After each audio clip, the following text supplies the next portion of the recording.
हिंदुस्तान के इतिहास में कई बादशाह आए। किसी ने जंग जीती, किसी ने सल्तनत फैलाई, लेकिन एक बादशाह ऐसा भी था जिसके सिर पर ताज तो था, मगर हुकूमत उसके हाथ में नहीं थी। उस बादशाह का नाम था बहादुर शाह जफर, मुगल सल्तनत का आखिरी शासक। बहादुर शाह जफर का जन्म 24 अक्टूबर 1775 को दिल्ली में हुआ। उनके पिता थे मुगल बादशाह अकबर शाह द्वितीय। जब जफर गद्दी पर बैठे, तब मुगल सल्तनत सिर्फ लाल किले तक सिमट चुकी थी।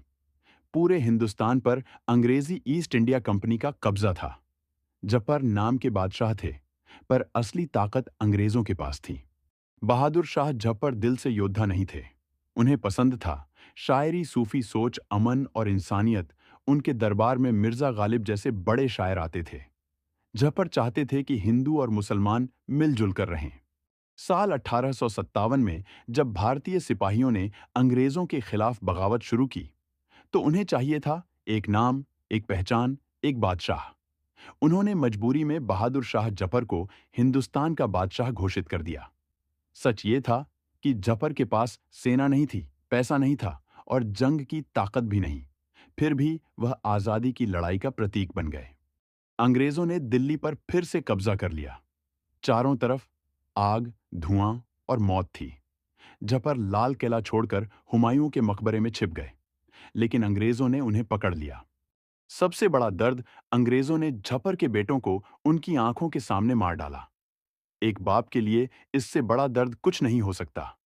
उस दिन एक बादशाह ही नहीं, एक इंसान भी पूरी तरह टूट गया। अंग्रेजों ने बहादुर शाह जफर पर मुकदमा चलाया और सजा दी, जिंदगी भर देश निकाला। उन्हें भेज दिया गया रंगून, एक बादशाह जो अपने वतन की मिट्टी में दफन होने का हक भी न पा सका। रंगून में जफर की जिंदगी तन्हाई और गरीबी में गुजरी। न कोई दरबार, न कोई सम्मान, बस यादें और दर्द। बहादुर शाह जफर शायद जंग हार गए, लेकिन उनकी कहानी आज भी जिंदा है। वो बादशाह जिसे ताज मिला, मगर ताकत नहीं। और यही हिंदुस्तान के इतिहास का सबसे दर्दनाक सच है। साल 1862 में रंगून में ही बहादुर शाह जफर का इंतकाल हो गया।